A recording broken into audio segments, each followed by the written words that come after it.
தெரியட்டும் போடு எடு விடு விடு விடு ஒரு போலீஸ்காரர் பண்ற வேலையாது.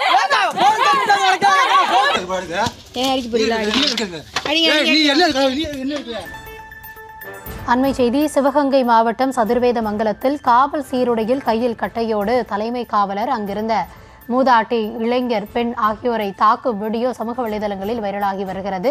அந்த காட்சிகளும் வெளியாகி இருக்கிறது. அதனை நாம் தற்பொழுது திரையில் பார்த்து கொண்டிருக்கிறோம். கூடுதல் விவரங்களோடு அப்துல் சலாம் இணைந்திருக்கிறார். வணக்கம், என்ன நடந்தது? அவர் மேல ஏதாவது நடவடிக்கை எடுக்கப்பட்டிருக்கா? என்ன விவரம்? நிச்சயமாக கௌதமி, சிவகங்கை மாவட்டம் சிங்கம்நரி அருகே சதுர்வேதமங்கலத்தில் வசித்து வருபவர் ராஜி.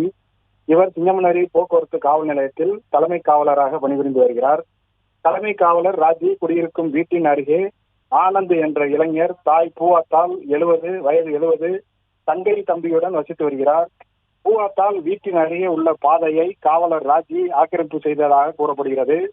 இந்நிலையில் இடத்தை ஆக்கிரமிப்பு செய்ததாக பூவாத்தால் சதுர்வேதமங்கலம் காவல் நிலையத்தில் கடந்த சில நாட்களுக்கு முன் புகார் அளித்தார். இந்நிலையில் தலைமை காவலர் ராஜி மீது புகார் அளித்ததால் ஆத்திரமடைந்த பூவாத்தாலை காவல் சீருடையில் பிளாஸ்டிக் பைப்பு கொண்டு தாக்கியுள்ளார்.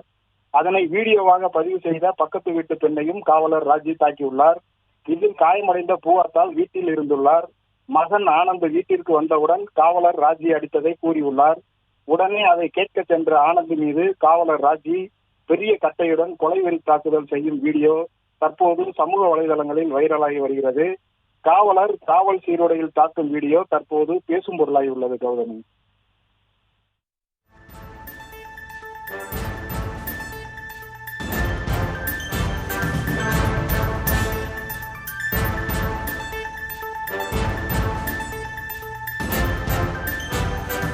விவரங்களுக்கு நன்றி அப்துல்.